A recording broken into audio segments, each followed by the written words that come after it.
So this is update number 2 on the car.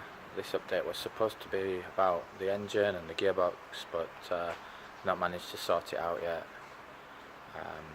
I've changed my mind quite a few times as well on what I'm going to do, but I've gone back to initially what I wanted to do at the beginning.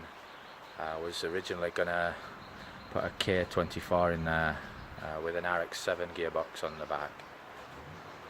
But the RX-7 gearbox is just not working out, so I'm gonna get a BMW gearbox, hopefully 6-speed, and put that on there. There was a moment in time where I was going to go for an SR20 again because it was easy, and there was also a time where I was going to fit a rotary in there as well, but I don't think that's such a good idea. I want it to be reliable, so I'll go and show you around what's been happening with the car. There's quite a lot happened with it, so let's go and take a look at it. So there she is. So as you can see, it looks a bit different from the first update. There's been quite a lot of welding going off on the car. The doors have been done on the car, the sills have been done, the floor's in the car.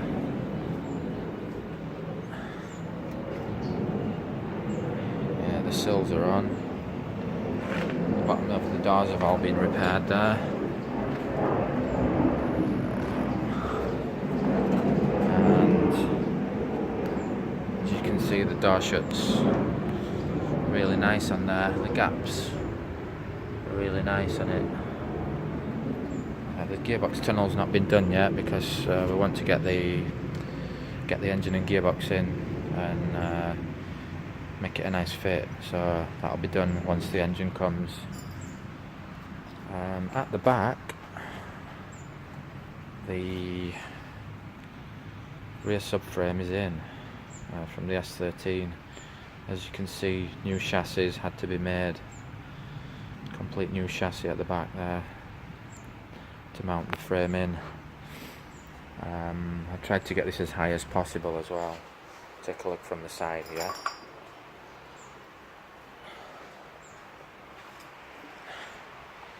If we look, the sill and at the middle of the wheel there, as you can see, is just a little bit higher than the sill. That's with no weight on it whatsoever. So I mean, when it gets weight on it, it should be really low, this car, when it's done.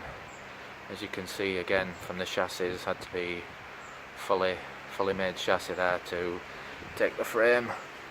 And if we take a look here, the original chassis is here, and the mounting point for the subframe is actually, it's a lot higher than the chassis, so we should be able to get this nice and low when it's finished. As you can see at the other side as well, new chassis gone in front to rear there.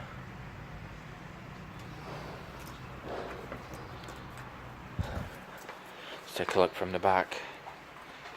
There's a supporting frame been put in here to accept the mounting points and the subframe there.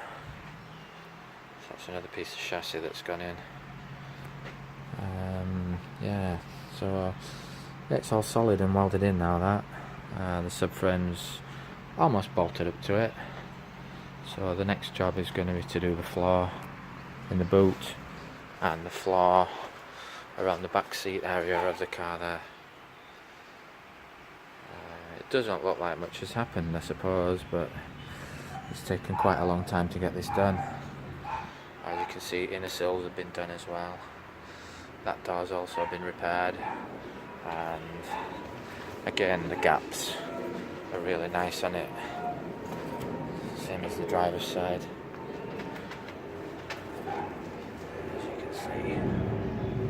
Yeah, it looks, it's coming along.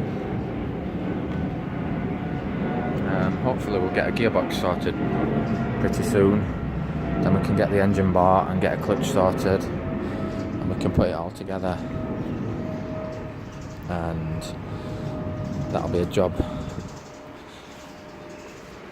which means we can sort out the gearbox tunnel and yeah, the prop shaft tunnel as well. Nothing's happened at the front yet here in the car. It's just the same as it was in the last update. Yeah, so that's about it. Hopefully I'll get another update a bit quicker than I've done this one. Sorry it's a bit slow. Please subscribe if you can. It really helps me. Thanks. Bye bye.